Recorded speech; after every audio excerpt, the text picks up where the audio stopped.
السلام عليكم. زهير اتفضل. السلام عليكم شيخ. عليكم السلام. سني ولا شيعي يا زهير؟ شيخ أنا سني ممكن سؤال؟ سني. لا استغفر الله، شيعي شيخ، استغفر الله شيخنا. بتستغفر الله. الحمد لله انك مش سني. لو كنت سني ما كنتش هتعرف تلطم.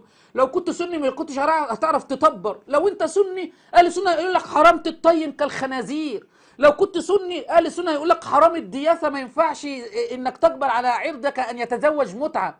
لو كنت سني كان اهل السنه قالوا لك حرام انك تزحف على بطنك كالزواحف الى القبر المنسوب الى الحسين. فقول الحمد لله. فما تقول استغفر الله، قول والحمد لله، لان كان اهل السنه يحرموا عليها كل شيء.